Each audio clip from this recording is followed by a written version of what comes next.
Hello and welcome back to DaveTech.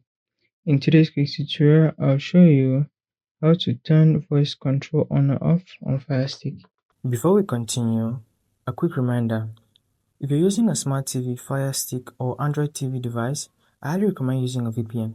A VPN helps protect your privacy, secure your connection, and keep your personal data safe while browsing or streaming. I personally recommend NordVPN. It's fast, reliable, and works smoothly with TV devices. I've put a special link in the description. If you want to check it out, do so right now. Let's get back into the video.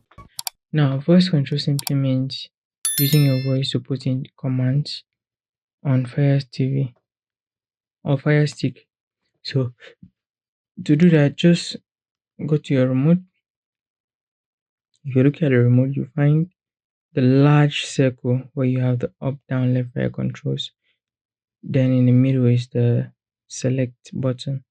Just above that, you have two buttons, a blue Alexa logo button and the power button. So I want you to press and hold the Alexa button, and you see this line appear on the screen. Bottom of the screen, you can see a blue shaded line gradient on the screen. This enables you to use the voice control. So whatever you search with that voice control is going to pop up. I'll do an example. So I'm going to search for the Spotify app. Spotify.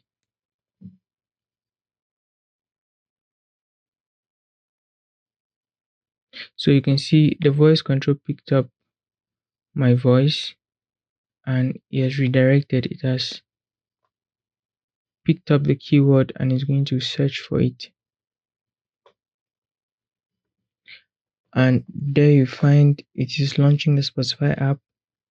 So given you already have the app in your, if you search for an app, for example, the voice control, if it's already in your device, the app is going to launch. If it's not in your device, it's going to redirect you to the Play Store and propose the app for installation.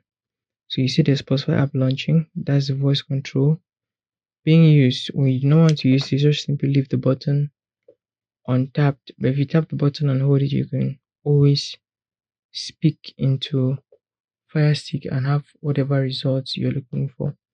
Now that's it for this one. If you found it useful, like the video, subscribe to the channel, and I'll see you in the next video.